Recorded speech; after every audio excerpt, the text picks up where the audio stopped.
İsveçli rejissor Mikael Silkeberg Qərbi Azərbaycanın mədəni irsindən bəhs edən Yaddaşda yaşayan Vətən adlı 55 dəqiqəlik sənədli bir film çəkib.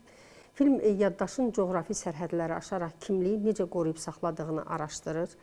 və filmin əsas ideyası Qərbi Azərbaycanı yaddaş vasitəsilə qorunub saxlanan məkan kimi təqdim etməkdir. Burada məkanlar, ənənələr və mənalar nəsildən nəsilə ötürülərək yaşayır. Arxiv xəritələri və müxtəlif şahid ifadələri vasitəsilə film göstərir ki, bəzi coğrafiyalar siyasi sərhədlərdə deyil, mədəni şuurlarda yaşamağa davam edir. Elədir, bəli, doğru buyurursunuz və əlbəttə ki,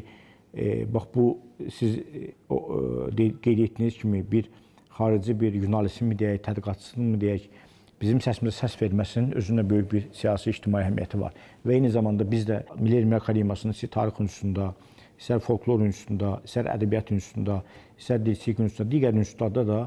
bu Qərbi Azərbaycan məsələsi öyrənilir və bizim Şərqşünaslıq institutunda da və bizdə də Qərbi Azərbaycanla bağlı həqiqətlərinin və ərəb dilli, fars dilli və biz o mənbələr, xüsusilə fars dilli mənbələrə də biz baxırıq və onları elmi dövrəyə cəlb edirik. Xüsusilə Qərbi İrəvan xanlığı ilə bağlı çoxlu şəhərdə şəkillər, sənədlər, məlumatlar, epiqrafik abidələr və əsaslı bioloji mərasimlər, toylar və bunların da tədqiqatı çox mühüm məsələdir və xalçaların özünə öyrənilməsi, təbliği, təşviqi baxımından öyrənilməlidir və əlbəttə ki, biz burada və Azərbaycan tarixində səyyahlarda da biz baxırıq və onların da əsərlərində və bu məsələlər öz əksini tapmışdır və bütünlükdə də hesab edirəm ki, bunların hər birinin Azərbaycanın ayrılmaz hissəsi olan, belə hesab edək, biraz da deyək və Qərbi Azərbaycana qayıdışın üçün bizim üçün hər tərəfdən bir əsas var və inşallah gün o gün olar ki, hər bir Azərbaycanlı da və bizlər də bu qayıdış konsepsiyamıza da cənab prezidentin də apardığı və qeyd etdiyi və dəstəklədiyi belə deyək ki, bir məsələdir və Qərbi Azərbaycana qayıdış